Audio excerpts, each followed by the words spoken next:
¿Ahí me escuchan? Hola, profe. ¿Todo bien? Hola, profe. Bien, bien. Perdón la demora, no terminaba más el otro curso. Había algunas dudas ahí en particular y me demoré un poquitito. Ahí, perdón por estos 10 minutos de demora. ¿Cómo están? ¿Cómo andan? ¿Bien? No, ahora no se callen, ¿no? Ahora Sí, digamos, todo bien, todo bien. Jugando un poco con la plataforma esta. bien ahí, gastando esos dólares. Gasten sin así. Sí, ya gasté como 5, no sé cómo. Sí, así, tienen así. Esto es así, esto es el videíto así tirando billetes, es lo mismo. La máquina que tira billetes, esto es así. Úsenlo, están los $50 para usarlo, así que que no existan penas en usarlo, ¿sí? Bien. De última te podemos pedir una cuenta nueva, ¿no? Una cuenta nueva cuando llegamos a los 50. Tal cual, no hay problema. Hay cuentas ilimitadas. Bien. Denme un segundo que abra esto. Bien.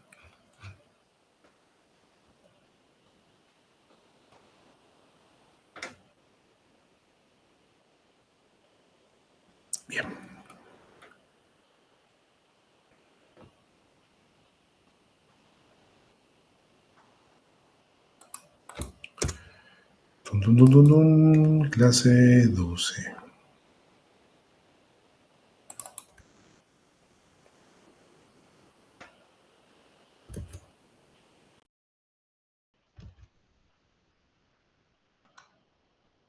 Pues ven que está medio lento todo.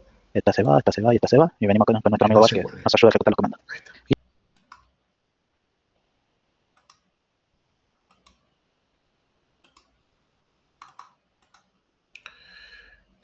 Campus.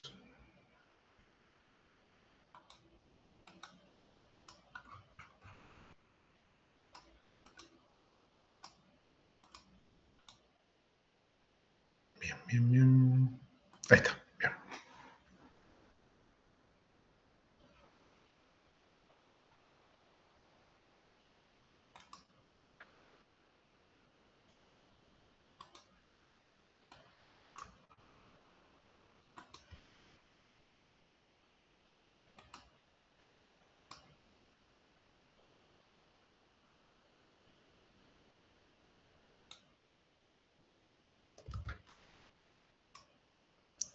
Ahí comparto. ¿Dónde estás? Acá está. Bien.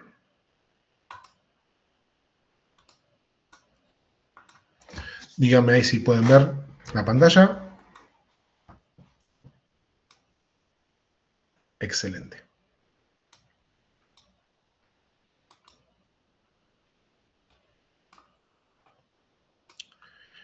Bien.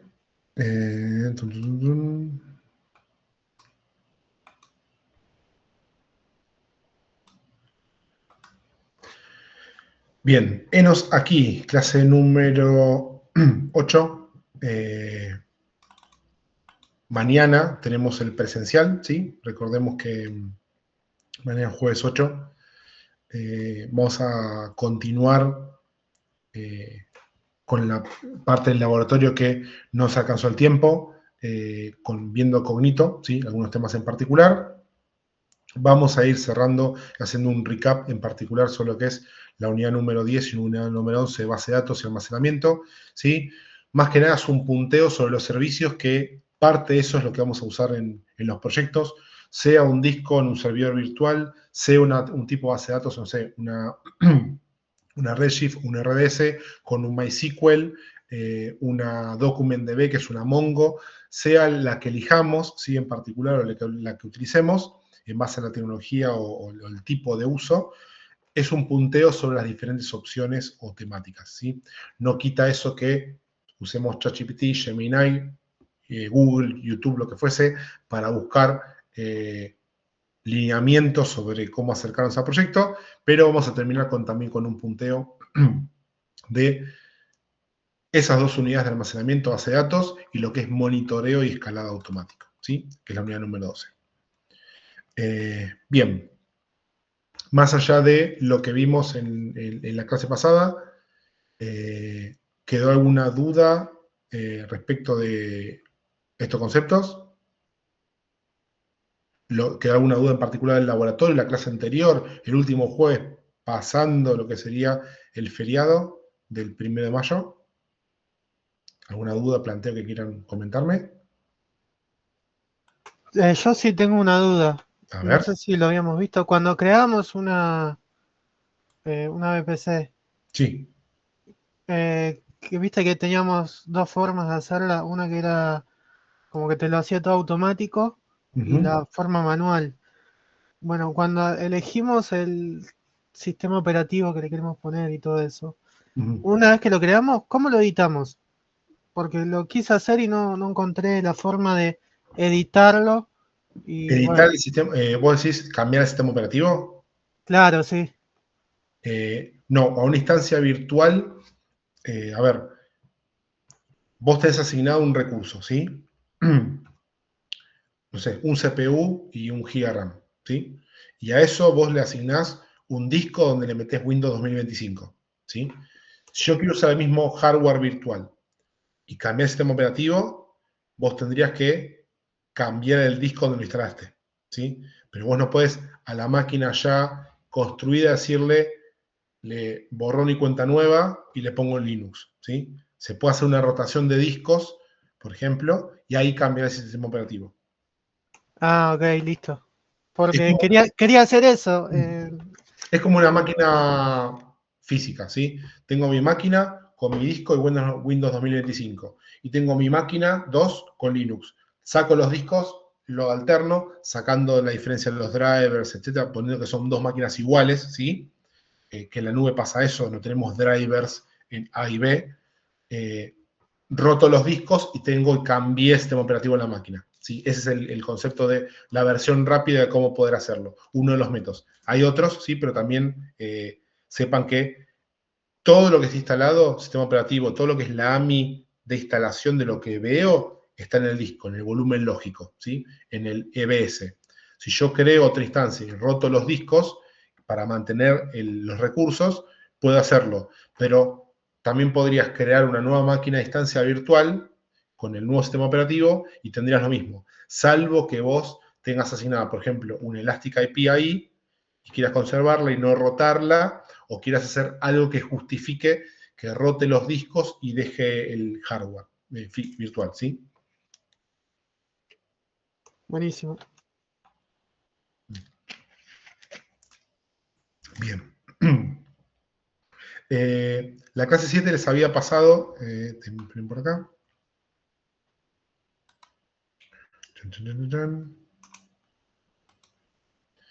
El foro de avisos les había puesto... el viernes, eso lo reitero por las dudas, lo estuve promocionando por varios lados, hay un evento presencial en el IFTS 11, ¿sí? De IFTS 11 más Unicaba, sí que va a estar muy bueno. El título es Caminando el Mundo IT, del Instituto a la Universidad. Vamos a charlar después al fin del Cuatri, vamos a charlar también en PP4, ¿sí? En Proyecto Integrador. Hay una facilidad realmente increíble de poder continuar, ¿sí? La trayectoria académica del IFTS a la Unicaba. Más allá de ese día que viene la Unicaba y presenta ciertas temáticas, vamos a estar varios profes del mundo IT exponiendo ahí, donde me incluyo, ¿sí? Donde se va a exponer IT en el mundo de la medicina, o sea, hay un montón de temáticas, como si fueran mini charlas TED en particular, que si tienen la posibilidad de venir a partir de las 7 de la tarde del día viernes, para presenciar ese evento. Y aparte, poder acercarnos a la Unicaba. ¿Por qué digo esto? Imagínense lo siguiente, hago hincapié sobre esto y voy a ir machacando hasta el cuatri que viene también. Imagínense que nos vamos a recibir de técnico superior en desarrollo de software, ¿sí? ¿Sí? TSDS. Ese título terciario, ¿sí? Tengo un título brillante, hago las habilidades, los skills de la nube, las insignias y empiezo a trabajar con ese skill en particular. Ahora imaginemos que tengo la posibilidad, el tiempo, ¿sí? Y quiero aprovechar la gratuidad de lo que es la Unicaba para levantar la vara, subir a un nivel más. En vez de un título terciario, quiero pasar a un título de grado, una licenciatura, ¿sí? Hoy en día una licenciatura en cualquier universidad son mínimo 5 años, ¿sí? Por la carga horaria que tenemos. Y el concepto, como vienen trabajando en la Tecnicatura Superior, ¿sí? Les permite que hacer lo que se llama un ciclo de complementación curricular, CCC, que es, se toma todo el tiempo del terciario, donde están cursando ahora, como parte de la universidad, y la UNICABA les va a brindar en 1 año y medio una carrera, o en 2 años otra carrera, para tener el título de grado de licenciado. Y de ahí en más, es todos los títulos de grado que que puedan tener, que requieren un título de grado. Por ejemplo, un posgrado, un doctorado, cualquier otro título que exige un título de grado para poder hacerlo, ¿sí? Y tener una licenciatura en tecnologías digitales, por ejemplo, con 1 año y medio, o sea, 3 cuatrimestres, viendo temáticas, por ejemplo, les voy a mostrar acá. UNICABA. Tecnicatura, no. Licenciatura Técnicas Digitales. Ahí está. Y teniendo una carrera de licenciatura con 3 cuatrimestres, viendo contenido, por ejemplo, que les voy a mostrar, donde ven análisis de datos, muy analogía a lo que es ciencia de datos e inteligencia artificial, sistemas digitales, administración de negocios, o sea, ven conceptos no solamente técnicos, sino también de negocio y de gestión, ¿sí? Con materias optativas, ¿sí? O seguridad de la información, ven que estas son las obligatorias, ¿sí?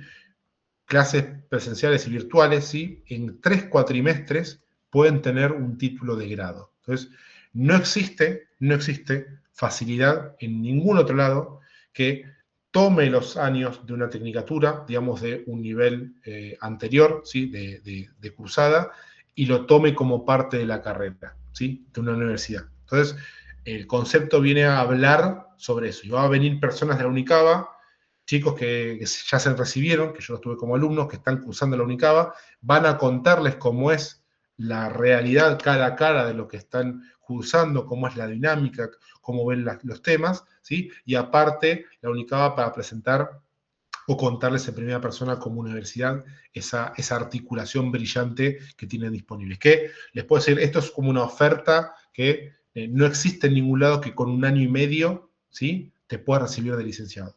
Entonces, más allá de presentar eso. Y aparte de todo eso, las charlas del mundo IT, ¿sí? Donde vamos a contar las trayectorias que cada uno fuimos teniendo, con diferentes temáticas, haciendo puntapié en ciertos temas, como para que vayan recorriendo las mesas y viendo los diferentes profes que están exponiendo, también como un evento para ahí nombrando al IFTC 11, ¿sí?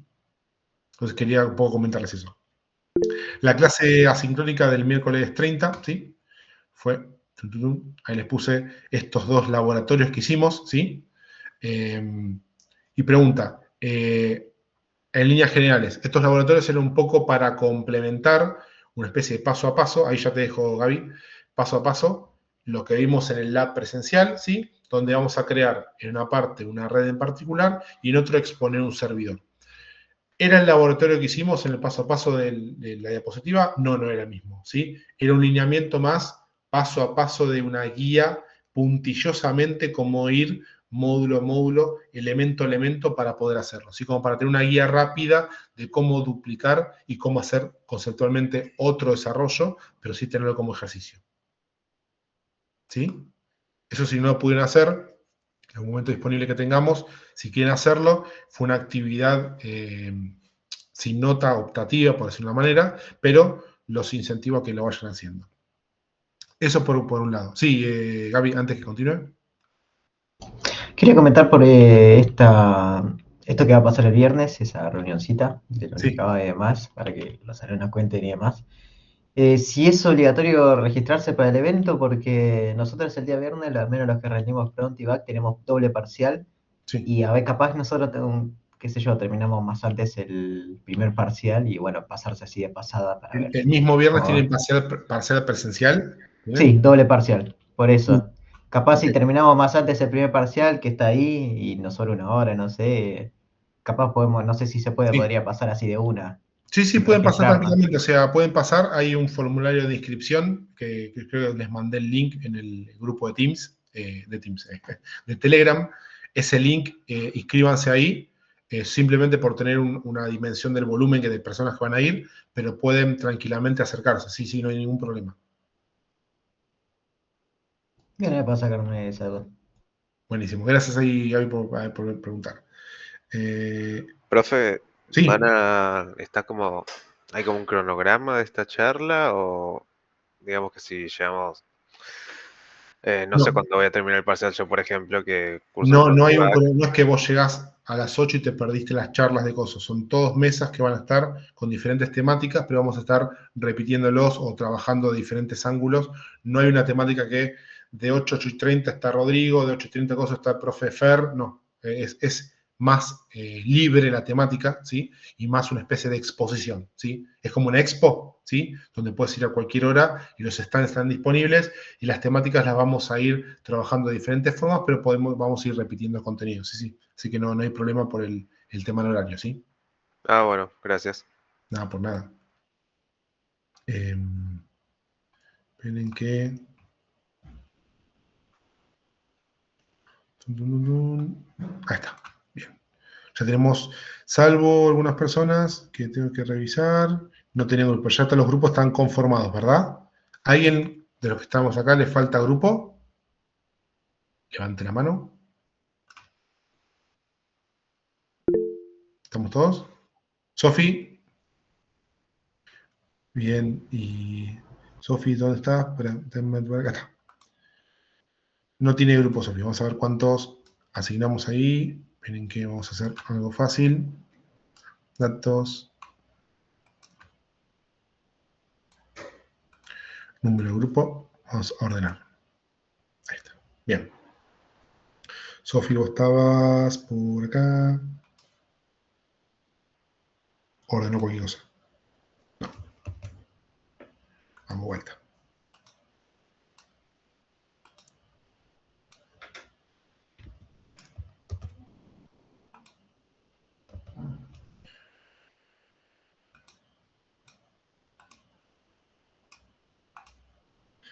Nombre, grupo. Ahí está. Ahí está. Sofi. Ahí está. Sofi levantó la mano y esperen que no veo acá. Sí. Vayan poniendo en el chat, así hacemos más fácil. Sofi, bien. Coordinamos los grupos. Esperen que despego esta. Ahí va. Bien. Tenemos integrantes en grupos. El grupo número 1, vamos a hacer el numerito, tenemos 5, 1, 2, 3, 4, 5, 6, está bien. Grupo 4, 1, 2, 3, 4. Grupo 5, 1, 2, 3, 4. Grupo 6, 1, 2 integrantes, bien. Grupo 6, grupo 7, grupo 8, para más o menos equiparar. Y grupo 5, 1, 2, 3, 4.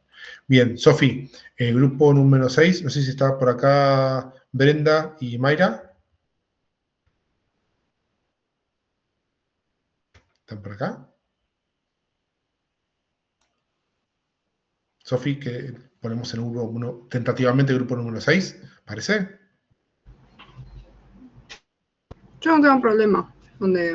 Bueno. Nadia, ¿está por acá? Brandon. ¿Se saltaron? Sí, saltaron el 2. Sí, ahora después lo corregimos. Brenda, ahí está. Brenda sí me escribió, son 2, así que vamos a poner Sofi en el grupo número 6. Bien, después lo ordenamos. Brandon también faltaba. Grupo número 6, ¿te parece? Brandon también, junto con Sofi. ¿Sí? Genial, bien. Ahí ya somos 4. Bien, y después tenemos 3 grupo 7 y 3 grupo 8. Faltarían... Cristian, ¿estás por acá?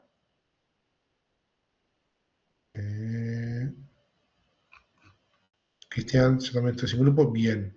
Cristian, vamos a poner un grupo número 7, ¿te parece? Junto a Mauro, Luciano y Freddy. Si alguien está acá, ¿les parece? Sumamos a Chris a ese grupo. Después estos cambios ya los voy a anunciar por ahí por Telegram, ¿sí? Tenemos 4, y nos faltarían 2 más. Nadia, vamos a hacer grupo número 8. Y Seba, grupo número 8. Y ahí ya tenemos más o menos entre 4 y 5 personas cada grupo, ¿sí? Después terminamos de perfilarlo ahí y vuelvo a poner ya en Telegram ya los grupos ahí designados, ¿sí? Así ya cerramos el tema de los grupos, ¿sí? Bien. Hoy voy a terminar y les voy a compartir, ¿sí? Vamos a ver el calendario, que posiblemente tengamos que postergar una clase. El tema es así, hoy estamos parados acá, ¿sí? Mañana va a ser la clase presencial.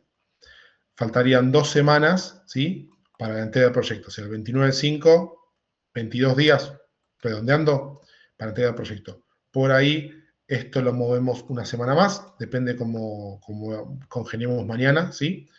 Tuvimos casi un mes de feriados, de jueves, ¿sí? Y aparte el paro del 10 de abril, que nos comió la presencial y nos corrió todo. Pero vamos a ver cómo lo compensamos. No va a ser problemático esa fecha, pero mañana podemos congeniar si movemos más una fecha, dependiendo la carga que tengan de otros parciales ustedes también en esa semana, ¿sí? Mañana lo charlamos y lo acordamos bien. Más allá de eso, los grupos, ¿sí? Vayan viendo y pensando, ¿sí? ¿Cuál va a ser el proyecto? La temática del proyecto. Para ya mañana, ¿sí? Aparte de la clase que vamos a dar y algunos conceptos en particular, tengamos espacio para juntarnos y empezar a trabajar en equipo, ¿sí? En planificar, en pensar qué vamos a hacer, a debatir, usemos ese espacio, ¿sí? Donde presencial, donde nos juntemos ahí, para armarnos por grupos y empezar a debatir qué presentamos, ¿sí? Más allá de esa temática de qué presentamos, vamos a mostrar las condiciones para poder hacer los proyectos, ¿sí? Que va a ser, muy a grandes rasgos, una presentación, ¿sí? Donde los voy a acompañar en cómo hacerla, es parte del desarrollo de esta materia y después potenciada en PP4, proyecto integrado cuatri que viene, y de gestión de proyectos, de cómo hacer presentaciones efectivas, oratorio, un montón de habilidades blandas que vamos a terminar de potenciar lo que trabajemos acá en PP3, ¿sí? Después una documentación general o técnica manual de usuario, por decir una manera, muy breve, con ciertos lineamientos, un esqueleto para que vayamos haciéndolo y tengamos un approach, un acercamiento a lo que es la documentación que vamos a trabajar el cuatri que viene con gestión de proyectos en los diferentes tableros, ¿sí? Es una especie de spoileo, ¿sí? Un punteo, una introducción a lo que el cuatri que viene vamos a potenciar y a profundizar, ¿sí? Y después, obviamente, un proyecto tecnológico, ¿sí? En la nube, donde sea algo que ustedes crearon, algo que ya hicieron y quieren subirlo a la nube. Hay un montón de posibilidades, ¿sí? O sea, vayan pensando por equipos, ¿sí? ¿Qué vamos a hacer? Y va a haber tiempo suficiente, créanme, para empezar a trabajarlo. Pero tengamos la idea, bajemos la idea a tierra, ¿sí? Y mañana podemos charlarla ahí y ya cerramos el acuerdo de que si ven que al otro día digo, no, ¿por qué le dije al profe eso? ¿Cambiamos de idea? No hay problema, ¿no? No se va a escribir en piedra y cerramos y le ponemos lacrado y no se puede modificar. Pero sí tengamos una idea de qué congeniemos ahí en cuanto al acuerdo para ya empezar a trabajar sobre eso. Ya dividirnos las tareas y empezar a trabajar sobre investigar y cómo crear en cada laboratorio nuestras partes. Y después decidir, ¿sí? El laboratorio de quién se va a presentar el proyecto que después vamos a presentar ese día, ¿sí? Después vamos a ver la dinámica y cómo vamos a hacerlo, vamos a discutir también mañana. ¿Les parece? Genial, bien. ¿Alguna duda o consulta hasta acá? De la dinámica, los días que se vienen. ¿Estamos todos ok? Profe, Sí. creo que no entendí mucho. Entonces, ¿cómo es la idea del proyecto? O mañana se hablar bien lo que tenemos que presentar y lo que tenemos que hacer. Mañana les explico bien cómo es la dinámica del proyecto. Vamos a profundizar, hacerlo bien clarito, despacito, ¿sí? Para comentarles parte por parte cómo va el proyecto. Pero así a grandes rasgos es un proyecto que ustedes van a presentar, ¿sí? imaginemos un sitio web, ¿no? Bueno, no sé, un sitio web donde, no sé, sea un lugar donde feriantes puedan subir, tipo feria americana, y vender cosas. Estoy imaginando algo, por ejemplo, ¿sí? O un sitio web sobre promoción de restaurantes en el barrio donde estamos, la comuna del barrio donde estamos. Un sitio web, ¿sí? La presentación va a contemplar una introducción, ¿sí? Van a explicar qué es el proyecto, cómo lo decidieron, se van a presentar como ustedes como integrantes del equipo. Ciertas temáticas, hay punteos, vamos a dar como ayudas de cómo hacer una presentación efectiva, ¿sí? Van a presentar el proyecto, van a contar un poco cómo lo hicieron, ¿sí? Y después está la documentación que, terminada la presentación, van a tener un espacio en el campus virtual donde van a subir la PPT o el PDF o el link de script, lo que ustedes tengan, el documento técnico, ¿sí? El documento Word con cierto alineamiento completado dentro, no es nada complicado. Si mañana lo vamos a ver, es más difícil contarlo que hacerlo.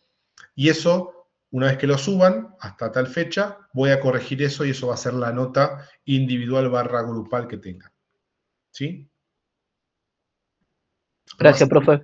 Es un proyecto que van a presentar en el laboratorio de alguien, ¿sí? Obviamente cada uno va a hacer su parte o sus pruebas, pero uno va a hacer el laboratorio y lo va a presentar ahí. Vamos a ver la página web y como es la primera presentación, un MVP 1 va a contemplar ciertas cosas que puedo mostrar y después ciertas cosas que voy a contar y todavía no llegué, ¿sí? Imaginemos lo siguiente.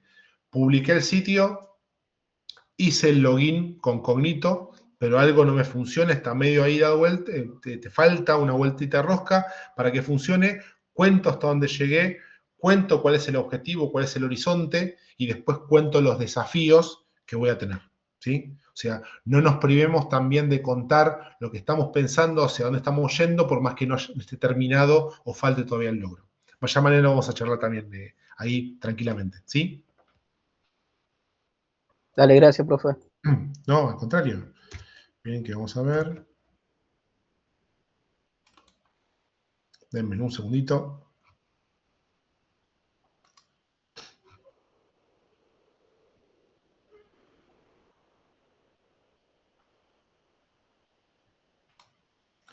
Bien.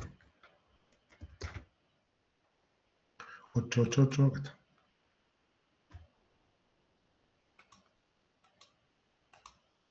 Compartimos antes de que se me cuelgue todo. Ahí está.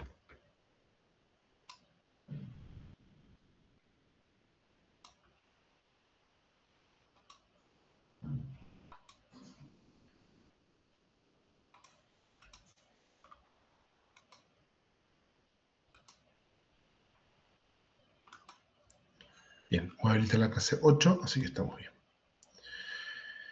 Bien. Vamos a hacer un punteo muy breve, ¿sí? Estas son dos unidades que nos quedaron ahí demoradas. A ver, más allá de los feriados o las clases que tuvimos, la clase asincrónica del miércoles pasado, quise apuntarla a hacer los laboratorios, tener disponible ese momento para poder sincronizarnos, ¿sí? Más que brindar el contenido directamente lo que es almacenamiento y base de datos. Independientemente de eso, ¿sí? Le pifié. ¿Dónde está? Ahí está.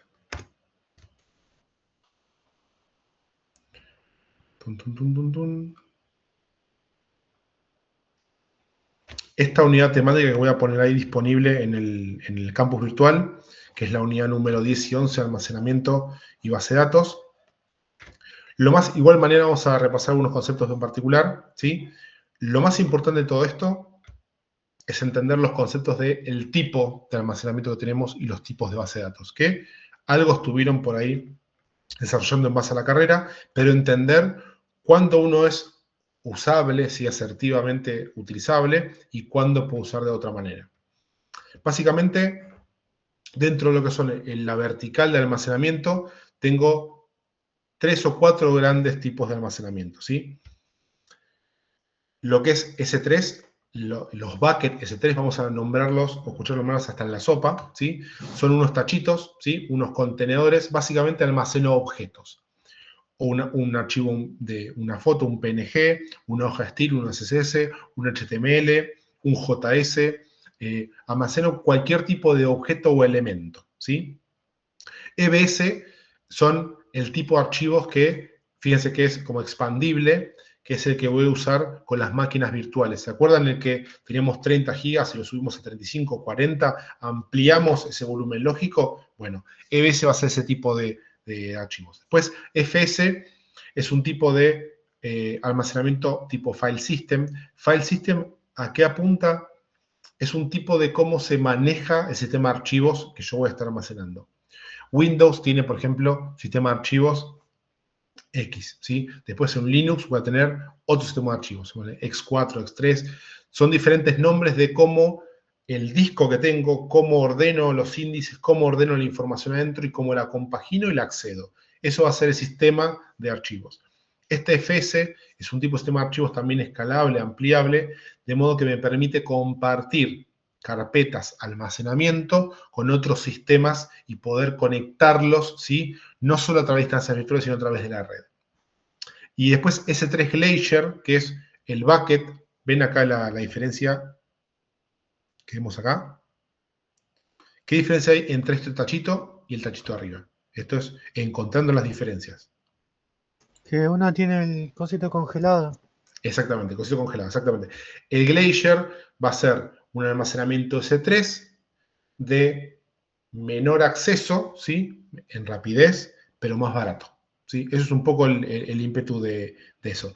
Si yo quiero almacenar algo, ¿se acuerdan que algo habíamos mencionado en una ocasión de tengo un oficio judicial, tengo un PDF, un oficio judicial, y yo tengo 30 días para contestarlo? ¿Para qué voy a usar un almacenamiento que cuando le da clic lo baja enseguida? Si puedo demorar 2 días en bajar el archivo, ¿sí? No me interesa porque tengo un mes para contestar, y esa bajada de 2 días del archivo que demora 2 días en llegarme, ¿sí? Va a valer 10.000 veces menos. Entonces, en vez de gastar $1, voy a gastar 0,00001, ¿sí? En almacenar ese sistema mucho más lento, ¿sí? No me preocupa dejarlo ahí, sino me preocupa moverlo. Después vamos a ver que dinámicamente AWS o cualquier nube va agarrando los archivos que guardan en S3, que son esos buckets, esos tachitos, donde puedo muy fácilmente guardar elementos ahí adentro. Voy a guardarlos ahí y al no usarlos, empieza a contar como una especie del tiempo de no uso. Y cuando el tiempo de no uso crece, pasa a cierto umbral, se empieza a mover a un almacenamiento, ¿sí? Más lento, ¿sí? Más tipo glacier, tipo glaciar, tipo congelado. Lo voy tirando por ahí hasta uno que sea ultra lento, que lo uso una vez cada 10 años, ¿sí? Eso es un poco el tipo de idea. Dentro de los servicios principales teníamos VPC, todo lo que son redes, EC2, lo que es máquinas virtuales, tengo lo que es identidades, y este va a ser el troncal de almacenamiento. Después veremos el de base de datos, ¿sí? ¿Hasta acá estamos todo ok? Bien, bien. Esto lo habíamos mencionado por arriba, los buckets, los tachitos. Mañana vamos a ver un ejemplo. El tachito ese, por decir una manera, no es solamente una carpetita, un lugar donde tirar cositas, sino también que puedo usarlo como si fuese un repositorio de contenido estático. O sea, quiere decir que si yo tengo una página web que diga Hola Mundo, puedo publicarla en S3, ¿sí? Sin necesidad de un servidor web. Digo, ¿para qué me sirve un Hola Mundo y ponerla ahí? ¿Recuerdan que habíamos visto hace 2 clases que tenía una página donde yo iba a comprar las entradas para ver Luis Miguel, ¿sí? Explota la página, revienta la página y en un momento se satura. Antes de evitar que se sature y que la página me diga 404 error, página en blanco, desastre, colapso y pérdida de confianza en la compra, antes de llegar y saturar la página, derivo el tráfico a un contenido estático que me diga, por favor, espere 5 minutos, y una barrita que va haciendo una especie de fila virtual. Cuando pasa la fila virtual, tuki, vuelvo a la cola real donde ingreso a la plataforma para poder comprar las entradas. Bueno, ese contenido estático se hace a través de S3, me permite muy fácilmente poder manejar incluso errores o desbordamiento de páginas, ¿sí? Con contenido estático. ¿Quedó así conceptualmente cómo vamos a usarlo? ¿Sí? Bien, genial. Recuerden que pulgarcitos, cornetitas, corazoncitos. Hoy corazoncito tenemos 0,5, o sea, tenemos promoción 2 por 1, o sea, tenemos 2 notas así por 1 si tiran corazoncitos, si tiran cornetitas, ¿sí? Bien ahí, bien Brenda, puntos dobles. Bien, EBS.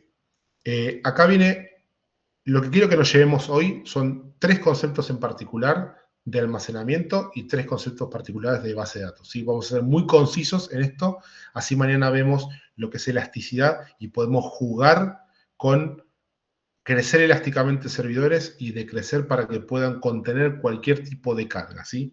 Cuando tengamos el proyecto, podemos tener un servidor y en la muestra que tengamos ahí, podemos usar un solo server, no hay ningún inconveniente. Ahora, tengo que conocer, o sería bueno conocer estrategias, y eso quiero llevarlo a producción, a un ambiente corporativo de uso más masivo. ¿Qué estrategia tengo que tener para que si me ingresan 1000 personas, no se me caiga el servidor por colapso de recursos y pueda crecer o replicarse? De una manera que no se pueden imaginar lo fácil que es. Dentro de lo que es almacenamiento, tenemos 2 tipos de almacenamiento. Uno se llama almacenamiento en bloques, y esto que es lo único que conceptualmente o teóricamente quiero remarcar, ¿sí? Básicamente sería así. Un almacenamiento en bloques sería como una cuadrilla donde yo tengo que cambiar un carácter, ¿sí? Imagínense, tengo un tacho con 1 giga, que muchas cositas adentro, ¿sí? Tengo un archivo, ¿sí? Un solo archivo de 1 giga entero. Un archivo de video de 1 giga entero. Una película, ¿sí? De 1 giga entero. Y tengo que cambiar algún elemento particular de ese archivo.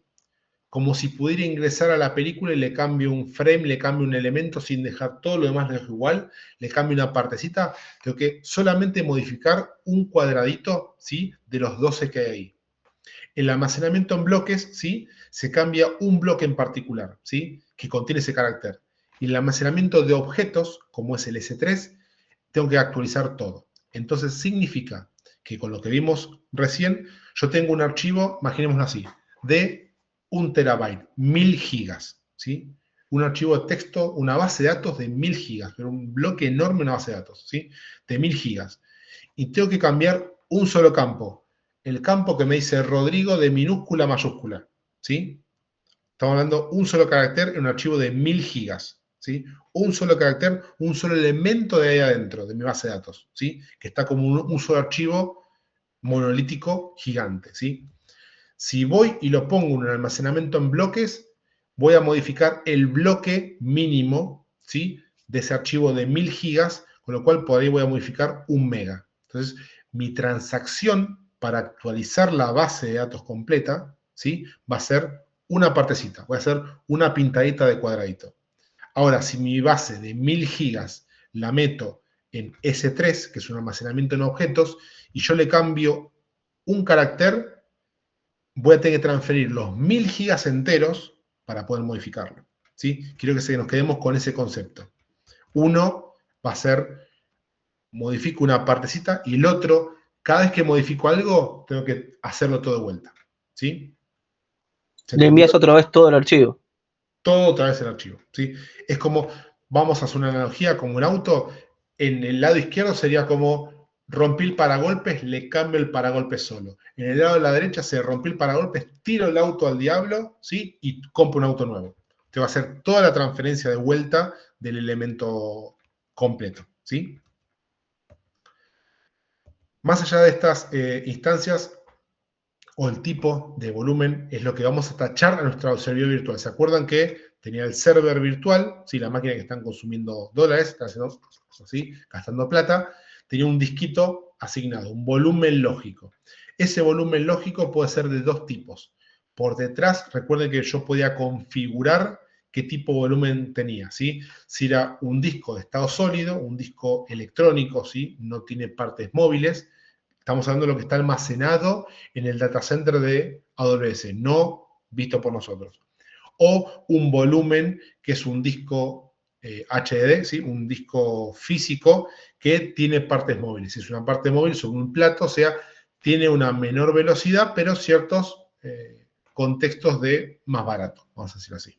Entonces, lo único que diferenciaría este concepto de ese volumen lógico es, si yo necesito un disco para un sistema que tiene transacciones todo el tiempo, pero es una especie de aberrante la cantidad de transacciones que todo el tiempo está llegando al disco, voy a tener que pensar en un tipo de disco que sea, por ejemplo, el tamaño máximo 16 teras, 16.000 gigas, ¿sí? Pero también en la velocidad que va a tener ese volumen. O sea, la cantidad de operaciones de escritura y lectura que va a tener, ¿sí? ¿Sí? Por segundo, y la velocidad de transferencia. Si yo tengo un disco para una base de datos inmensa y tengo transacciones de 30 millones de clientes en forma simultánea y le pongo un disco lento, evidentemente toda modificación va a ir encolada hasta un momento donde no se pueda, tengo una fila más larga de lo que puedo llegar a poder atender adelante. Entonces, a nivel, cuando hay sistemas muy críticos o muy requirientes de velocidad y dinamismo, ¿sí? Tengo la posibilidad de ir a la documentación y ver qué tipo de disco tecnología va a ser mejor para poder elegir, ¿sí? Sepamos que hay estas tablitas para donde me dice recomendaciones, ¿sí? Tengo el disco estado sólido, ¿sí? El tipo 3, estándar, ¿para qué me va a servir? ¿Sí? ¿Para qué me lo recomiendan? ¿Sí? Son volúmenes de arranque de sistema operativo, de Windows, escritorios virtuales, aplicaciones interactivas, un Visual Studio Code, ¿sí? Ahora, quiero algo más pulenta, ¿sí? Base de datos enormes, grande movimiento de datos, bueno, tengo que saber que hay cierto tipo de disco ya más provisionado para esa cantidad de lecturas, escrituras, ¿sí? Sea optimizada para mi aplicación, ¿sí? Es un poco orientado a lo que quiero que hagamos. Ahora, facilidades o facultades que tiene EBS, súper piolas en cuanto a ese volumen lógico. Puedo crear instantáneas, snapshot, puedo sacar una foto al disco, lo muevo, lo pongo al costado, trabajo con mi disco, rompí todo, hice una macana, saco esa foto y vuelvo a restaurarlo. En 2 segundos tengo de vuelta mi imagen antes de que pasara un desastre, antes que se cambiara o se rompiera algo. Con lo cual puedo tomar snapshot, puedo tomar instantáneas del disco cuantas veces quiera para poder tener fotos antes de cambios drásticos. ¿Eso es manual o automático, profe? Se puede hacer manual, se puede hacer automático de la forma que uno quiera. ¿Sí? Puedes escronearla, puedes esquedulearla, automatizarla, hacerla con frecuencia, podemos hacer la manera que queramos. De un clic en forma remota, puedo hacerla el celu por WhatsApp, pues tenés 1000 formas de hacer ese snapshot, esa foto. Lo importante es, por ejemplo, estar en nuestro proyecto y tenemos que, instalar una nueva versión de Angular, ¿sí? O un complemento. Y antes de mandarme a hacer todo eso y que se rompa algo y que no me funcione, saco una foto, la dejo al costadito, trabajo acá, funcionó, borro foto. No funcionó, vuelvo al estado anterior con un restore del snapshot. En un minuto tengo de vuelta donde estaba antes de mandarme la macana, ¿sí? Eso como consejo de snapshot, cuando quieran hacer cambios drásticos, sepan que pueden hacerlo rápidamente. Profe, ¿por Sí. cada captura te cobra algo Amazon Web Service o eso es gratis? No, la captura te va a cobrar el almacenamiento de eso, ¿sí? O sea, el storage que vas a tener. Pero te puedo asegurar que para los volúmenes que estamos manejando es ínfimo. O sea, vos tenés y el snapshot, acordate que es de la información que vos tenés, no es del disco en total. Ejemplo, tengo un disco de 100 gigas, usé 5, el snapshot es de 5. No es de 100. Solamente va a sacar una captura, una foto de lo que usaste. Con lo cual es menor todavía que el disco entero. Gracias, profe. No, ahí gracias por preguntar. Cifrado, algo que está súper, súper piola, ¿sí? Que es cifrar el volumen. Digo, ¿para qué corno quiero cifrar el volumen? Imaginemos que el volumen tiene una base de datos. La base de datos tiene información confidencial o información de clientes, o manejo de ciertos contextos de gateway de pagos de tarjeta de crédito. Si yo cifro el contenido de ese volumen, imaginemos que viene otro usuario súper poderoso y entra, ¿sí? no a la red, entra a la consola, desatacha el disco y se lo quiere llevar, ¿sí? O alguien quiere acceder al disco de otro servicio que puedo leerlo de forma remota. Si el disco está cifrado, solamente quien lo consume tiene la llave para poder usarlo. Entonces, de esa manera puedo ser compliance, puedo tener ciertas normativas ya cumplidas en mi proyecto, solamente tildando, ¿sí?, que la unidad esté cifrada y encima es gratis. O sea, maravilloso. Elasticidad. Aumento la capacidad, puedo cambiar de diferentes tipos, ¿sí?, de almacenamiento, puedo cambiar de SD, HD, etcétera, y puedo crecer en cuanto a volumen en forma dinámica. ¿Se acuerdan lo que hicimos el ejercicio? Pasar de 30, 35, 40, tú que hicimos así, la máquina virtual la teníamos abierta, ¿verdad? Sigue funcionando, no pasó nada, el disco aumentó 40 gigas y nadie se enteró.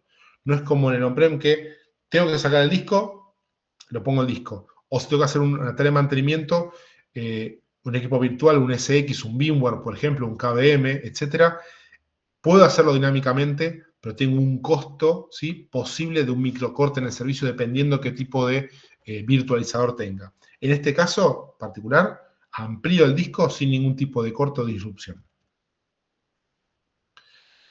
Vaya a la teoría de IOPS y precios y los tipos de discos, sepamos que tenemos la docu por si queremos algo más potente, ir hacia un lado, o sea, algo más tradicional, ir hacia el otro lado, ¿sí?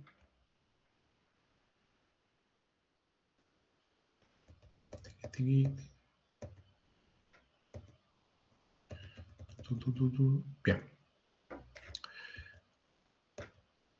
S3.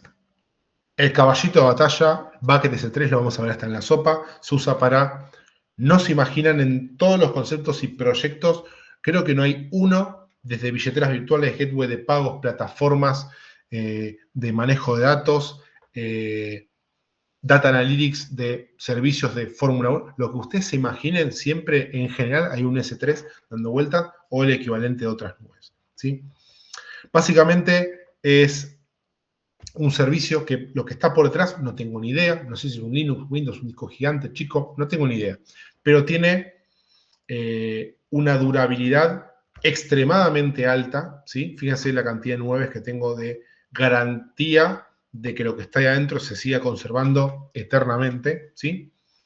Y objetos, un solo archivo, único, máximo que puedo manejar por un archivo son 5000 gigas como un solo objeto, con lo cual puedo poner casi cualquier cosa. O sea, imagínense un solo archivo de 5000 gigas, ¿sí?, puesto como único elemento llamado rodrigo.txt, ¿sí?, con 5000 gigas. Con lo cual, es súper fácil de utilizar. Manejamos algún ejemplo como publicamos un sitio web estático y van a ver la cantidad de cosas que se puede hacer con este tachito, incluyendo políticas de acceso. Puedo decir quién puede acceder, quién no, qué se puede hacer y qué no se puede hacer. Tan simple como manejar unos permisos a través de políticas por este servicio, ¿sí? Las diferentes variedades de almacenamiento van desde el estándar hasta, digamos, el más lento y más barato, ¿sí? Lo que sería ese estándar a Glacier Deep Archive, que sería algo así como almacenar un documento que te lo vayan a pedir en 20 años, ¿sí? O sea, archivo una causa, ¿sí?, pues no sé, de un juzgado que sé que no se volverá a pedir nunca jamás en la vida, salvo una revisión cada década. Bueno, mando algo ahí, ¿sí? Hay por ahí velocidades de acceso donde cuando yo pongo recuperar archivo me tarda 2-3 días en bajarme eso a otro formato más estándar y ahí de recién poder descargarlo. Profe, sí. Disculpe. Lo que me estaba dando cuenta es que en el trabajo que estaba, estamos usando Amazon S3 para guardar imágenes y PDF. Exacto. Es una especie de tirás lo que tirás ahí adentro. Es como las carpetitas de Windows. Es algo así. Claro. Tiro ahí, lanzo un proceso, lo meto con una API, lo meto con un archivo batch, lo comparto, lanzo todo ahí, es una especie de...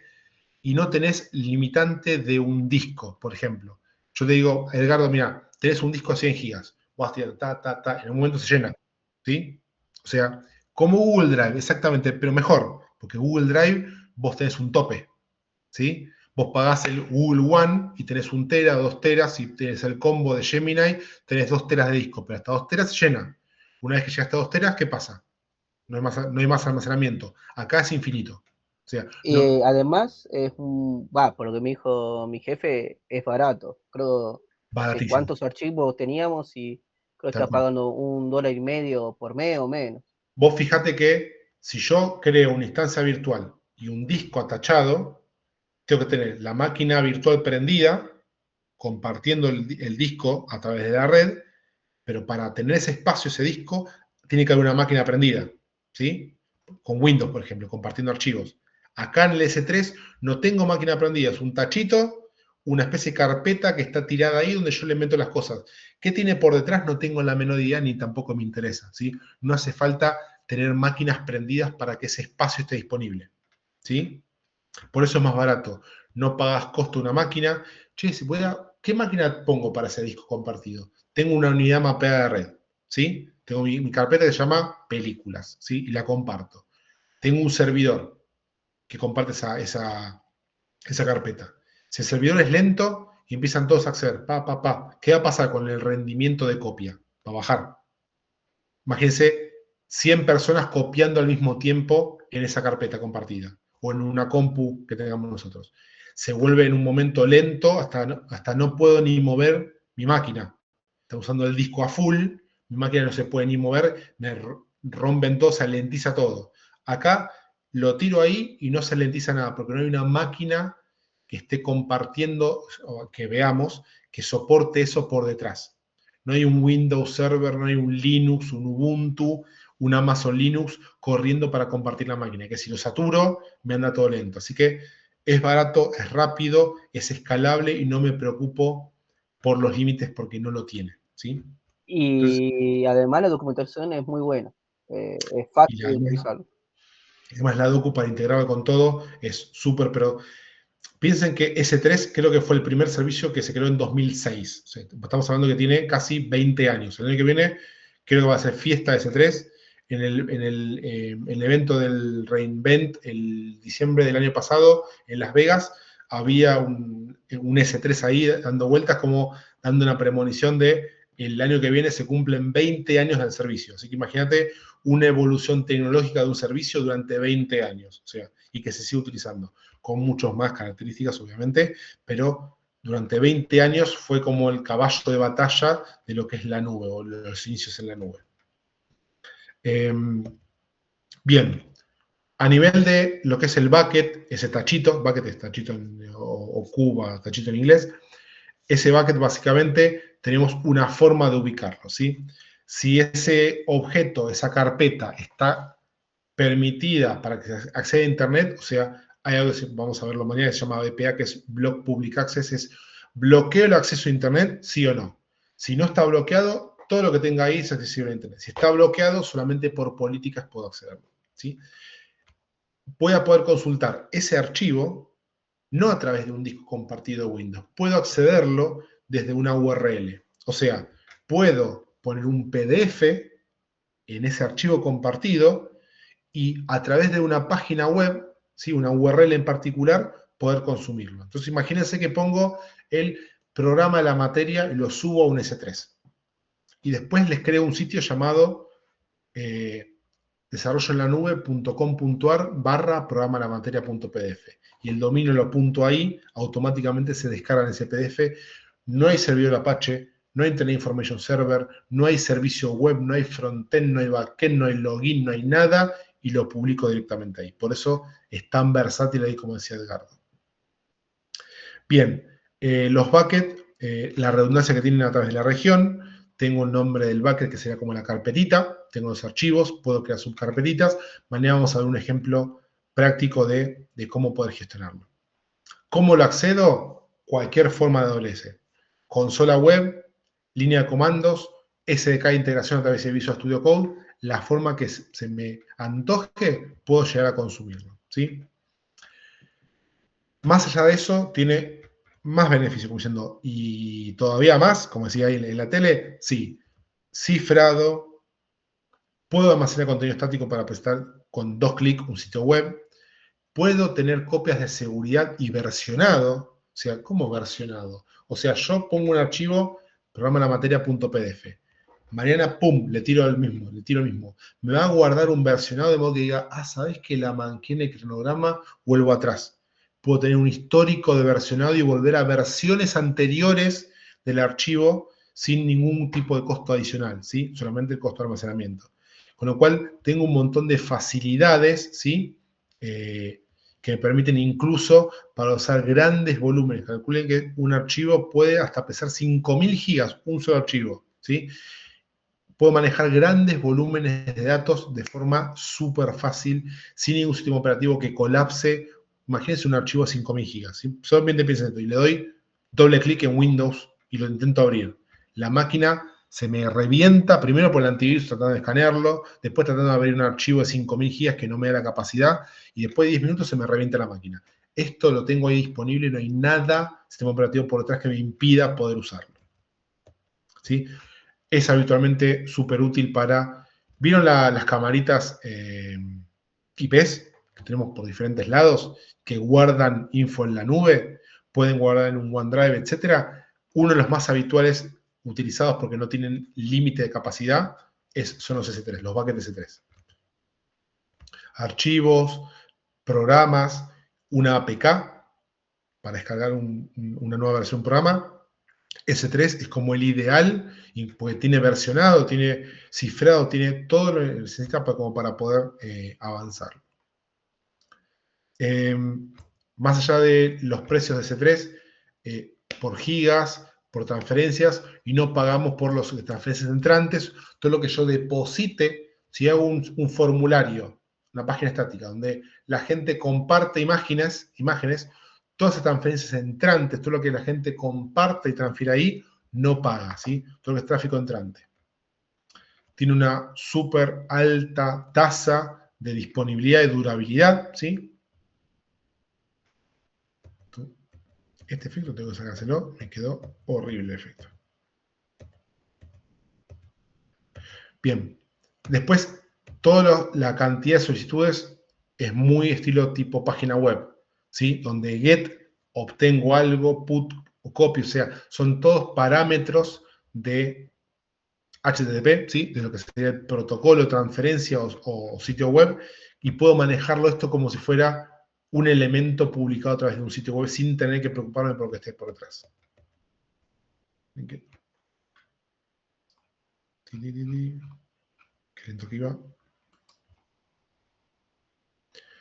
Más allá de lo que decía Glacier, por la cuba con hielo, va a apuntar a información que va a quedar guardada ahí durante mucho tiempo. Por ejemplo, la información de salud, ¿sí? Que por ley tenés que tener entre 10 y 20 años, dependiendo de las causas o el tipo de archivo, o el tipo de información me refiero. Entonces, ¿por qué guardar 20 años información en un medio que es súper rápido? Si solamente tengo que guardarla ahí. Imagínense una radiografía, ¿sí? Voy y me hago una radiografía. Tengo la versión digital. Tengo mi radiografía versión digital almacenada, disponible para un usuario para poder consumirla. Le doy la URL, se la mando por mail y la puede bajar tranquilamente.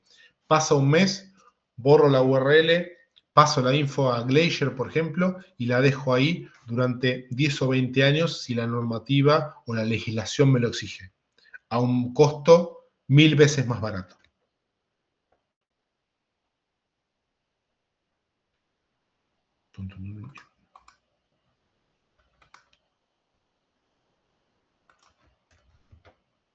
Bien.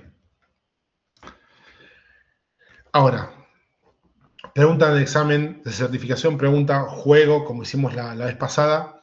Una empresa desea almacenar los datos a los que accede con muy o poca frecuencia.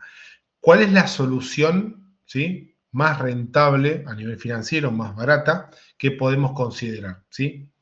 Storage Gateway es un tipo de almacenamiento que después vamos a ver más a nivel de red. S3, o sea, el Simple Storage Service, la opción B es S3. Elastic Block Storage, ¿sí?, EBS, ¿sí? O Simple Storage Service, que sería, S3 Glacier, el B. EBS, el disco atachado a la máquina o S3 estándar. ¿Cuál era el que tenía?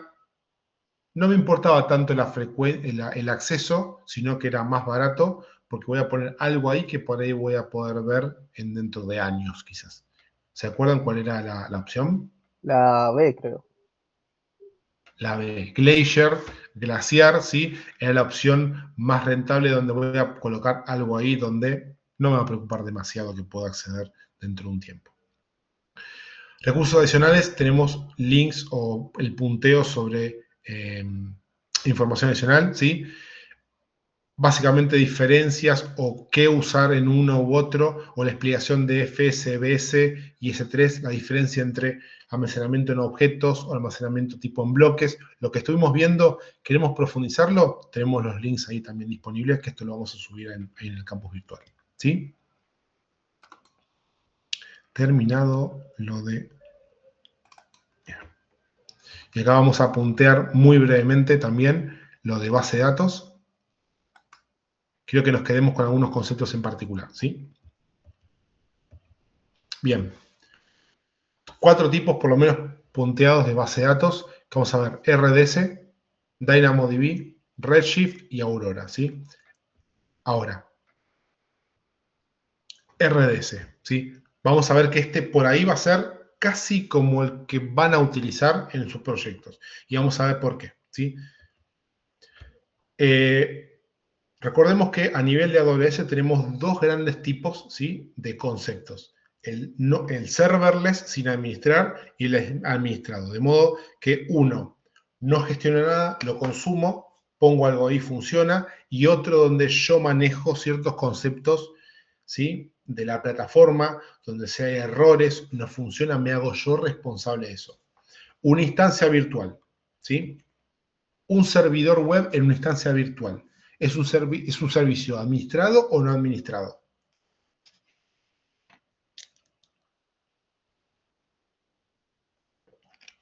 Sin miedo, ¿eh? No, acá no hay equivocaciones, no hay errores. ¿Cómo es la pregunta? Tengo un servidor web dentro de una instancia virtual con Windows 2025. ¿Es un servicio administrado o no administrado? No administrado. Ok. ¿Alguien más? ¿Qué opinamos? Que era no administrado, ¿qué significa? Como el concepto vamos a la palabra más allá de la definición. Yo uso y no controlo. Una instancia virtual con Windows 2025. ¿Yo controlaba la instancia virtual? Yo la prendía, la apagaba, la rompía, cambiaba el disco, hacía cosas. Controlo la instancia, con lo cual es un servicio administrado, ¿sí? ¿Por qué? Porque si a mí se cuelga Windows y chao página web, ¿sí? Tengo una página web dentro, se me cuelga Windows, listo, la página web no anda. O sea, tengo que controlar que chequee que ande la página web para manejar los errores, ¿sí? Claro, esa sería una plataforma, una infraestructura como servicio, exactamente. Ahí yo manejo lo que está ahí adentro, el sistema operativo, el login, las credenciales, está prendido, apagado, hibernado, todo eso lo manejo yo. En cambio, no administrado, tiro ahí y ejecuta. Tipo Lambda, tiro el código y ejecuta. ¿Qué hay por detrás? No sé, está el servidor prendido, no me interesa porque siempre ando. Entonces, eso es no administrado. En ese concepto tenemos algunos desafíos en lo que son las bases de datos relacionales, ¿sí? Lo que sería mantenimiento del servidor, el consumo, la disponibilidad, la seguridad de los datos, si está cifrado o cifrado. Bueno, si yo tengo una base de datos relacional, ¿sí?, instalada sobre un sistema operativo, en el data center tradicional, la base de datos puede estar segurizada, pero el sistema operativo es vulnerable, todo es vulnerable, con lo cual ese mantenimiento también va a requerir poder hacerlo. Ahora, cuando es un servicio administrado que yo configuro esa base, por ejemplo, esa RDS en la nube, voy a tener ciertos conceptos más fácilmente de cifrado, de administración, de backup. Tengo un montón de facilidades al alcance de clics, por decirlo de una manera, ¿sí?, para poder usarla. Ahora, base de datos en on-prem, base de datos en instancias virtuales y base de datos sin servidor, donde AWS me maneja todo. Yo consumo, le hago el select, ¿sí? Disparo el cambio, puede ser una manera, pero no mantengo el sistema que la contiene en la base de datos, ¿sí? Es un poco volviendo atrás, las responsabilidades de los servicios que teníamos administrados respecto de los no administrados. Ahora, RDS, ¿sí? Per se. RDS puede manejar, ¿sí? Diferentes tipos de motores, ¿sí? En particular. Fíjense que tengo una clase de instancia en particular, o sea, lo que sería servicio administrado. Yo elijo cuánto CPU tiene, cuánta memoria tiene, cuál es la interfaz de red, si es de giga, 10 gigas. Elijo lo que voy a configurar. Y después sobre eso voy a elegir qué tipo de instancia voy a tener, ¿sí? Un MySQL, un Postgre, un MariaDB, un Oracle, etc. Un Microsoft SQL Server. Entonces, en RDS, fijémonos por acá, si no se me venció la sesión.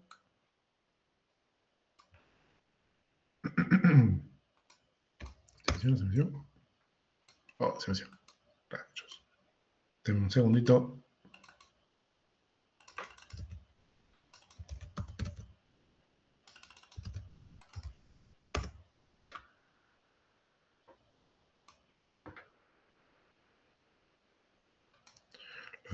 Login.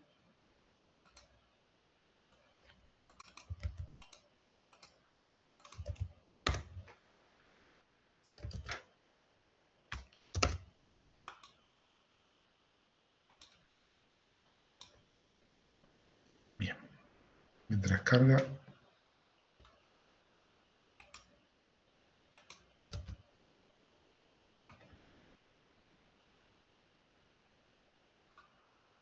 Está lentito.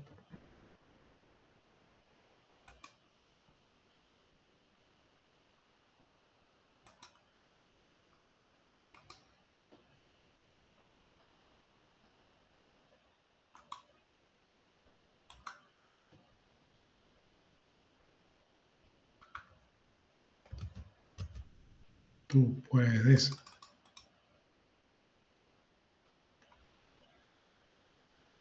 Cuando me he consumido, a ver, ¿cuándo me consumió?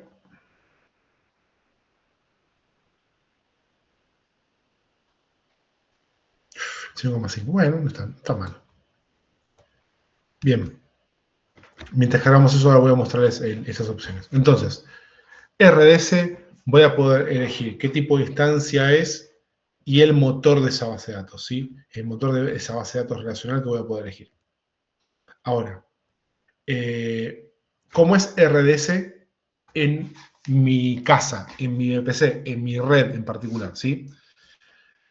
Yo voy a tener por ahí una instancia virtual, ¿sí? Que en mi frontend está mi página web publicada, ¿sí? Con una EC2, ¿sí? Y después tengo por ahí la subred privada, como se acuerdan que vimos, ¿dónde estaba la base de datos generalmente? La subred privada para no exponerla a internet, ¿sí? Y ahí tengo mi puerta de enlace, mi gateway de internet, como para poder publicar el servicio de la instancia virtual. ¿Se acuerdan que está cargando todavía? El gateway de internet permitía que alguien venga a mi sitio y yo también navegar, ¿sí? Y el NAT, ¿qué hacía? Solo salgo a navegar, pero no puedo publicar un sitio web en el NAT. Es como en mi casa. Tengo el módem, todos salimos a internet, pero nadie de afuera puede venir a consumir un servicio si lo publico en mi celu o en mi compu, ¿sí? Esa es la diferencia entre el NAT y el gateway. Ahora, en este esquema de red, ¿sí? Fíjense que la instancia virtual la tenemos publicada en la subred pública. Acá está mi frontend, por ejemplo, mi sitio web, y tengo mi base RDS por detrás. Este es un esquema básico que seguramente lo van a utilizar en un proyecto si hacen algún tipo de publicación. ¿Se entendió este concepto? ¿Está acá? Sí. Bien. Ahora, más allá de RDS, tiene el concepto de poder usarlo por ahí. A ver, en cuanto al laboratorio, está limitado por un tema técnico, ¿sí? Pero puedo RDS disponibilizarlo multizona. ¿Qué quiere decir? Lo que yo esté creando, ¿sí? En esa subred privada, puedo decirle, ¿sabes qué? Esta base de datos es importante. Entonces, mi instancia virtual o mi frontend, mi bucket S3, incluso con el contenido estático o con alguna función lambda o algo que dispare cambios, digo, mi base la quiero en multizona. La quiero en una zona San Pablo 1 y una zona San Pablo 2. Y con eso mismo, ya automáticamente sincroniza y replica los datos entre las dos bases, ¿sí? La master y la esclava, por ejemplo, ¿sí? La master y la slave. Con lo cual, no tengo que preocuparme por poner un sistema clusterizado, con un sincronismo, con un chequeo de que los datos no estén sincronizados o tenga discordancia de datos. O sea, ya está todo concentrado al momento de elegir el servicio y poder crearlo. ¿Sí? ¿Está? Ahí está. Ahora levantamos. Bien. Con despliegue multi-Z. A ver si ya terminó de cargar. Ahí está. RDS. Fíjense.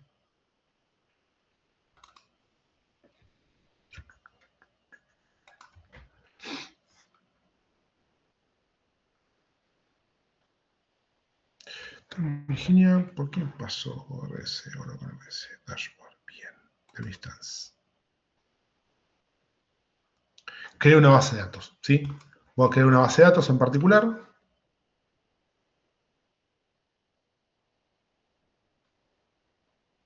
Y acá tengo mi template, ¿sí? Estándar o creación fácil, donde básicamente se me acortan ciertas cosas y especie siguiente, con algunas recomendaciones particulares. Fíjense, creo una versión estándar. Creo Aurora, que es MySQL, ¿sí? PostgreSQL, Oracle, MariaDB, MySQL, Microsoft SQL Server o IBM DB2, que esto es, para quien tiene DB2 en el on-prem y tiene que mirar y pensar que no había solución, acá tenemos. Fíjense que yo puedo crear, por ejemplo, un MySQL, ¿sí? Ahora, abajo de esto, ¿qué hago? La edición es de la comunidad, o si elijo otra versión, por ejemplo, MySQL Server, ¿sí?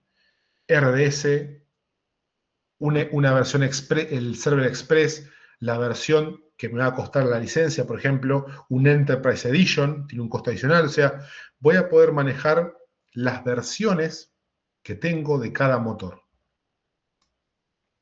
Más allá de elegirlo, después voy a elegir, bueno, ¿qué versión de engine de motor queremos? El MySQL 8.0.35, porque mi sistema que voy a migrar todavía no está en la última. Bueno, ¿qué hacemos? El template de producción, de entornos bajos, de capa gratuito, diciendo, no quiero pagar un SOPE, ¿sí? Básicamente voy a probar con todo esto. Fíjense que capa gratuita no permite múltiples zonas de disponibilidad. En cuanto a disponibilidad, va a estar solamente en una Z. Si yo digo, esto es producción, fíjense, automáticamente me tira la posibilidad de decir, che, usemos un clúster en múltiples zonas, para que haya redundancia, haya alta disponibilidad, etc. Bueno, vamos por la capa gratuita. Y después elegimos el nombre de la instancia, ¿sí? El usuario, credenciales, el master password, la configuración de la instancia, acá los recursos que voy a tener, ¿sí? 2 CPU con 1 GB, el storage que voy a tener 20 GB, o sea, estoy configurando esa base de datos desde un template, ¿sí? Donde voy a poder definir un montón. Creo logs de auditoría, creo logs, o sea, registros de errores para después presentar a la auditoría, a seguridad informática, etcétera. Puedo directamente desde este punto de vista configurarlo ya directamente. Fíjense cómo qué fácil es utilizar RDS. ¿Sí? Bien. Teoría sobre las réplicas, ¿sí? Cómo funciona el pongo un dato y esa réplica instantáneamente está en el no activo, ¿sí? En un estándar de activo en activo, ¿sí? O call standby se llama. Casos prácticos en cuanto quiero rápidamente al revés. En vez de pensar cuántos recursos pongo, quiero pensar qué aplicación quiero. Quiero una aplicación web, quiero una aplicación mobile, quiero una agenda médica y disponibilizar esa aplicación, que todos esos datos estén en una base. ¿Cuál usar? RDS. ¿Sí? Entonces, acá tengo los casos prácticos para poder pensar en qué me vendría bien RDS respecto de otros tipos de base de datos. Fíjese la cantidad de escrituras por segundo que puedo llegar a hacer, más de 150.000, más de 30.000 operaciones de input-output, o sea, por segundo, o sea, tiene una capacidad muy importante de poder manejarla, ¿sí? Entonces, más allá de todos estos tecnicismos, vamos a compararla. Vamos con la DynamoDB, ¿sí? La DynamoDB básicamente es una base de datos relacional no relacional. ¿Por qué? ¿Sí? ¿Y cuál es la diferencia? ¿Se acuerdan la diferencia entre relacional y no relacional? Eso no sé si alguna vez lo vieron en la teoría. No sé cómo explicarlo. Pero una base de datos relacional está relacionada con otra base de datos según el ID según otra tabla, Sí. por el ID, y un no relacional no está relacionado por el ID con otra tabla. La relacional sería una especie de tipo Excel. Tengo columnas, ¿sí? Exacto. Por ejemplo, nombre, apellido, DNI, dirección, correo electrónico. Entonces, todo campo que vaya a completar va a ser parte de una columna y está todos los datos, ¿sí? De un individuo, un cliente, tienen cada campo y está todo relacionado. ¿Qué pasa si yo a una base de datos relacional quiero agregar un campo más? Tengo que hacer modificaciones, hacer algo más para que, me olvidé de ponerle correo electrónico alternativo. Ese campo que tengo que agregarle, tengo que hacer algo para poder agregarle ese campo adicional, ¿sí? En cambio, en la no relacional, como se manejan por claves valor, ¿sí? Por ejemplo, documentos o grafos, es más dinámico. Es como tengo un JSON, ¿sí? Tengo entre corchetes toda la información. Entonces, fíjense que acá pongo lo mismo que ponía en columnas, lo pongo, fíjense, del lado izquierdo, del lado derecho digo, ¿sí? Pongo esas clave valor, y ¿qué pasa si mañana le agrego un clave valor adicional? No importa, el JSON se conforma igual, está entre corchetes, es lo que voy a saber poder evaluar. Con lo cual, no hay problemática cuando almacene algo nuevo. Cuando ponga dirección 2, o le agrego un campo de promociones, o le agrego un campo de ¿es cliente o no es cliente? Le agrego un campo adicional, puedo manejar los mismos conceptos de clave valor sin tener que modificar el core o el núcleo de la base, ¿sí? Eso en cuanto a concepto rápido, ¿sí? ¿Se entendió más o menos? Sí. Bien. La definición catedrática me revolearían ladrillos con lo que acabo de decir, pero en líneas generales, para que entendamos las grandes diferencias, está enmarcado en eso. Fíjense que la base de datos no relacional va más apuntada a desarrollos web o aplicaciones mobile, donde tengo en un JSON en particular, ¿sí? O en un YAML tengo en particular todos los datos enmarcados que se van a transaccionar, y sobre todo esos datos después, por ejemplo, con un JWT, un JSON Web Token, de alguna forma se cifran, no son visibles y puedo transaccionarlos con un token. Con lo cual es mucho más práctico para ciertas aplicaciones tener una no relacional.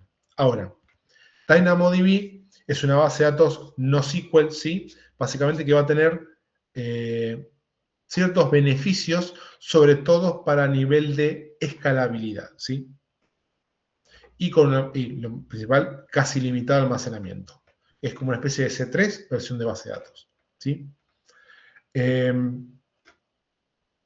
Todo lo que es particiones, todo lo que es consultas, o sea, los bench en particular, son datos anecdóticos que brindan nivel de benchmarking para compararlos, pero lo más importante de todo esto son varios puntos. Primero, la DynamoDB no hay chances que pueda ejecutarla sobre un disco que yo seleccione que sea mecánico, ¿sí? O sea, tiene que ser sí o sí de estado sólido, por un tema de la velocidad de acceso. Básicamente es una no relacional NoSQL, ¿sí? De clave valor. Voy a poder tener,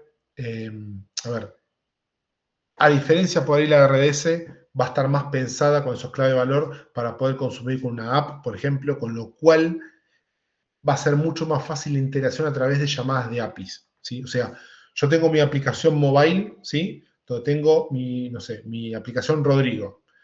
Tengo mi APK, se comunica de alguna forma a través de APIs con diferentes contextos para mostrarme los servicios o menús, ¿sí? Esa consulta a través de una DynamoDB, ¿sí? Para poder consumir un elemento, traer una clave de valor de cuánto es el abono, por ejemplo, de Internet, va a ser mucho más fácil consumirla a través de API que pensar otro tipo de base de datos más relacional, como RDS, donde voy a ir a invocar el cliente, voy a filtrar todo eso y voy a traer el campo que yo quiero más allá del campo valor a través de una API, ¿sí? Y después el tema de espacio. Recuerden, la RDS le definía cuánto querés que tenga el disco, 30 gigas. Acá no defino discos, ¿sí? Redshift, otro elemento de base de datos, ¿sí? Relacional una, no relacional otra, y acá vamos a ver qué opciones me dice Redshift, ¿sí? Redshift va a ser una SQL estándar, ¿sí? Básicamente apuntado para lo que es el ámbito corporativo. ¿Por qué? Y acá viene todo lo más interesante de todo esto.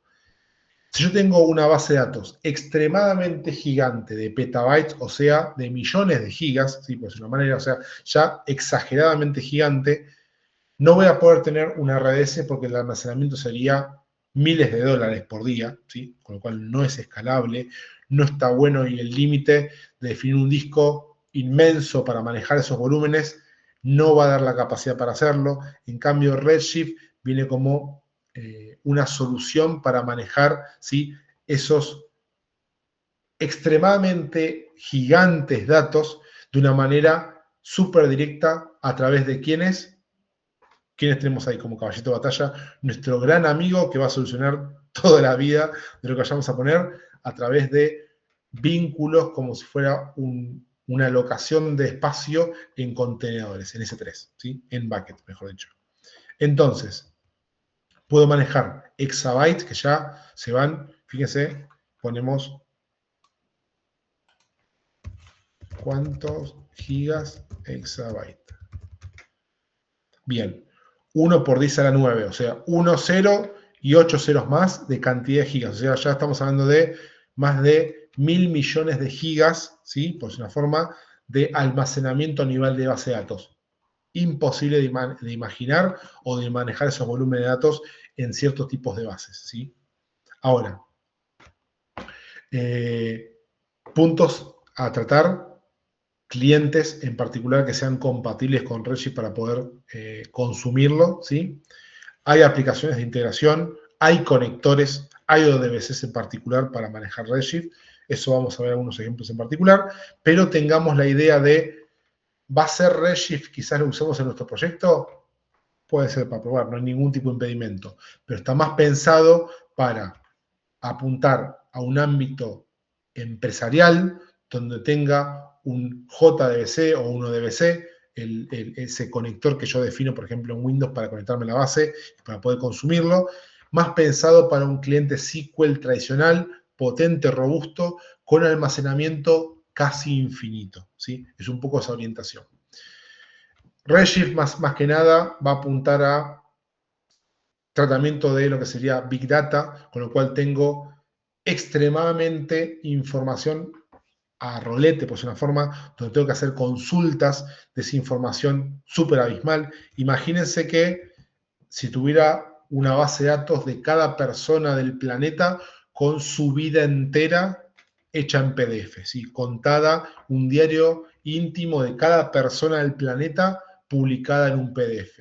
Bueno, toda esa Big Data para poder hacer una consulta, decirle qué le gustaría a Rodrigo en su cumpleaños, en base a la información de él tiene ahí y sus compañeros. Toda esa búsqueda de información gigante y esa capacidad de almacén de datos a nivel empresarial lo va a brindar Redshift.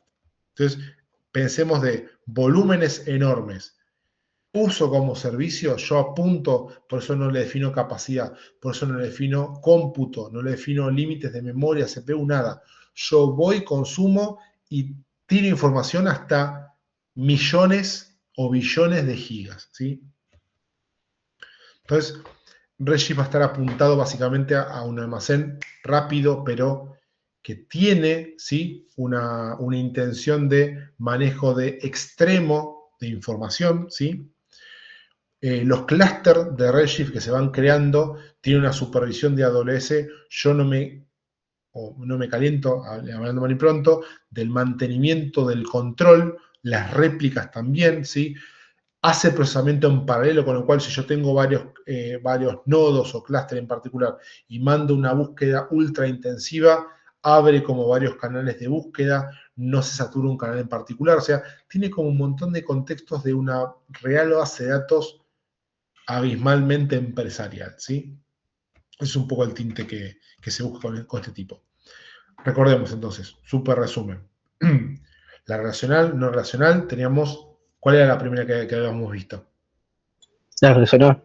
La relacional, bien. Esa más, tengo RDS, ¿sí? La que habíamos visto. MySQL, SQL de Microsoft, un PostgreSQL. Un PostgreSQL, más tendiendo a defino el espacio y lo uso como rápido. DynamoDB más tendiendo a NoSQL, no relacional, más apuntado a web, aplicaciones mobile, clave valor, grafos, ya más tipo no relacional, ¿sí? Y Redshift como corporativo, info abismal, Big Data. Imagínense la información de correos electrónicos de Gmail a nivel mundial.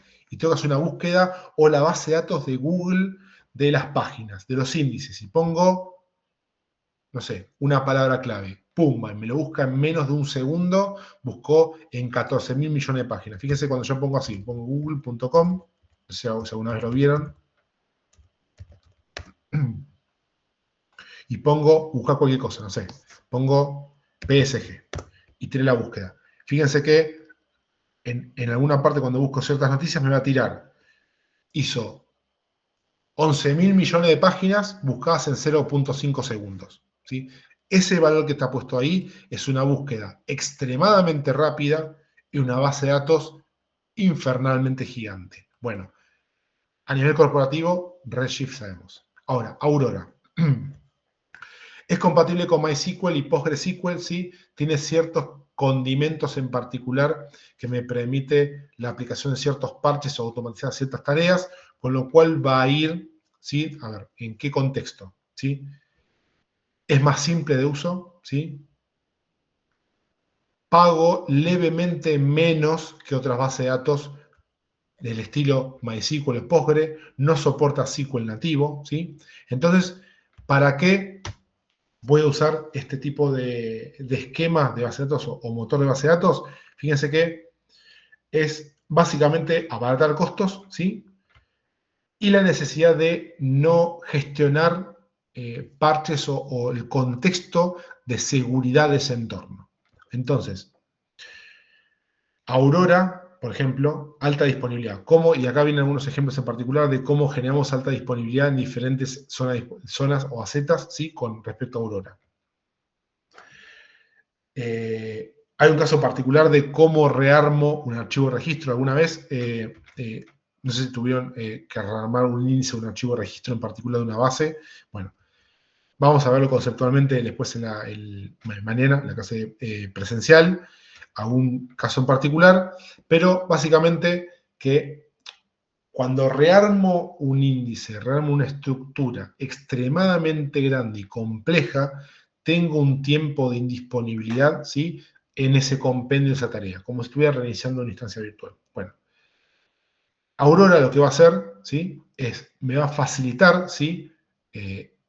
Esa operación, porque va a manejar una especie de disquitos intermedios como caché, como vieron la CDN que vimos la vez pasada, donde tenía, voy a buscar el primer Eternauta, lo descargo, lo primero lo descargo a la persona, lo guardo en el disco y cuando vienen todos los demás a consumirlo, voy a ese disco y no voy al origen, a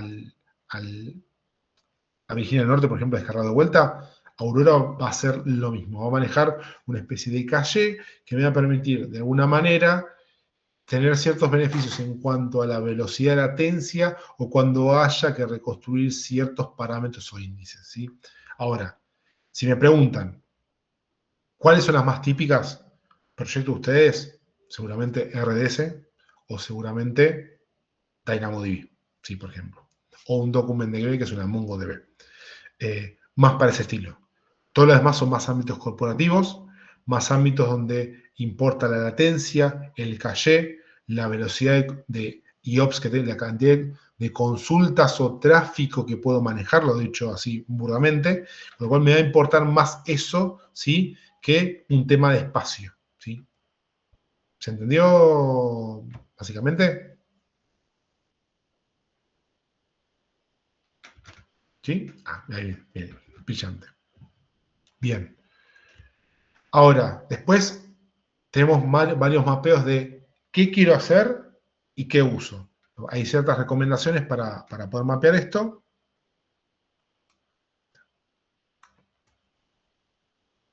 Y conclusiones. Y acá no se ve mucho, ¿no? ¿Cuál de los siguientes es un servicio de base de datos no SQL completamente administrado? ¿Sí? RDS era ¿qué? Hacia grandes rasgos. Era base de datos ¿de qué estilo? Relacional. Bien. DynamoDB era no relacional. No relacional. Estilo MongoDB. Bien, bien brillante. Aurora, ¿qué era lo que vimos ahí? Era Postgre más MySQL. Compatibilidad solamente con esos. ¿Sí? Y Redshift, ¿qué era? Algo súper potente. No sé cómo decir. Entonces, esta pregunta de certificación dice, ¿cuál es el servicio de base de datos no SQL completamente administrado? ¿Sí? La idea es, y la palabra clave, David lo dice, es no SQL. Recuerden que esta es. La DynamoDB era la no SQL, ¿sí? La que no era no relacional, ¿sí? La que usamos con clave de valor, grafos, etc. ¿Sí? ¿Sí? ¿Se entendió? Sí, profe. Bien, brillante. Bien. Recursos adicionales, algo de info o links en particular. Es muy extenso. La vertical de seguridad, almacenamiento, informática y todo lo que es base de datos son como los grandes pilares donde tenemos info a rolete para leer durante décadas, si queremos, ¿sí? Por ahí esto es un punteo en particular de links que nos van a servir de ahí en adelante, ¿sí? Cómo empezar a usar las bases de datos, qué tengo que pensar, che, RDS me sirve, no me sirve, qué servicio elijo y entrar al revés, por la necesidad y termino eligiendo la base. No hacer al revés de tengo una base y acomodo mi proyecto a eso. ¿Sí? Es un poco la idea de estos links en particular. ¿Sí? Bien. Excelente. Ya para mañana nos queda la última unidad teórica, ¿sí? Después de acá en adelante ya va a ser trabajo netamente de proyecto, ¿sí? Estamos un poquito demorados, pero vamos bien igual. De ahora en más, de alguna manera lo voy a repetir. Escalado automático vamos a ver un poquitito mañana, o vemos si lo pasamos para la otra clase y aprovechamos el espacio, depende de cómo sea la dinámica, pero básicamente la teoría fuerte en la materia ya terminó, ¿sí? Y vamos a empezar a trabajar fuerte en los proyectos.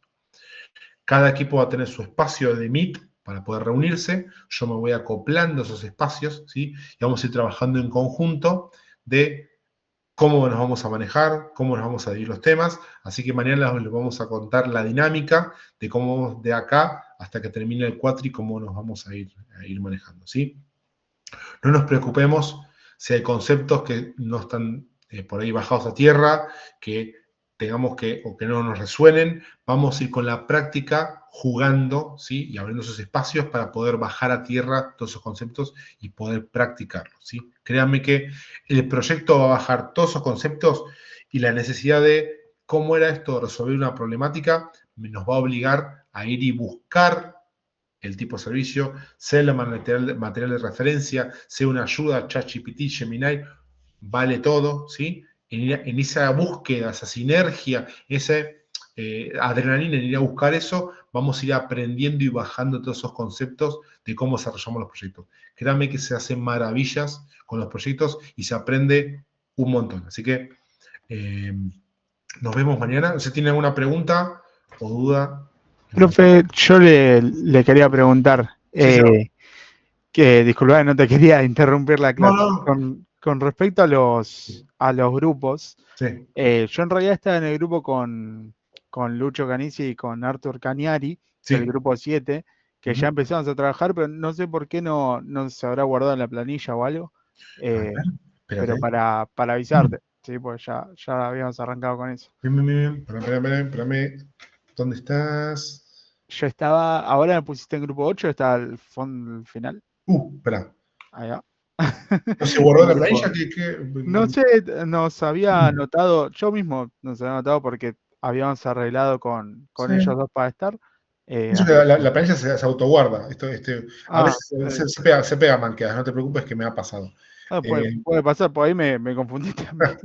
No, tranquilo. Pero bueno, el grupo 7 sería que estaba con... ¿Qué con fila el, sería? Sí, mira, ¿dónde te ubicas acá? A ver, está el 31 ahí. 31. Está, sí. Ahí va. Esta sería. 7, grupo 7. Bien. ¿Y quién más me decías?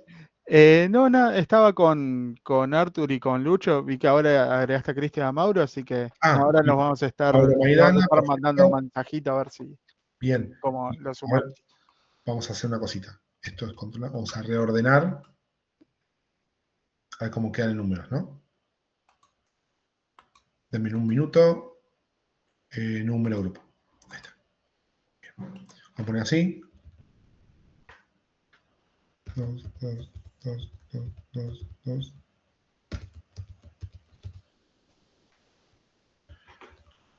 50 numeritos, me mareo, que no me maree. 4.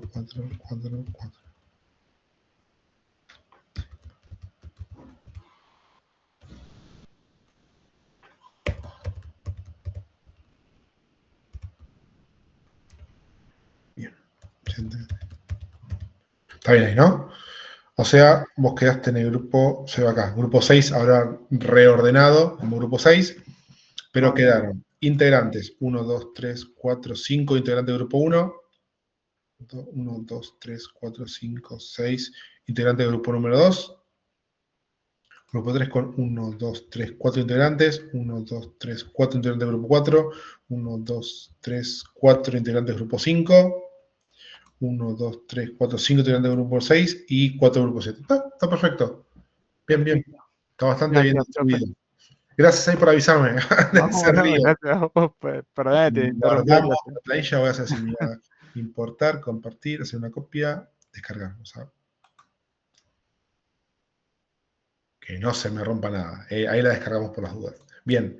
Gracias ahí ahí se va por avisarme. Estamos ok con los grupos entonces. Hay grupos entre 4 y 6 integrantes. Es un buen número para poder ir trabajando.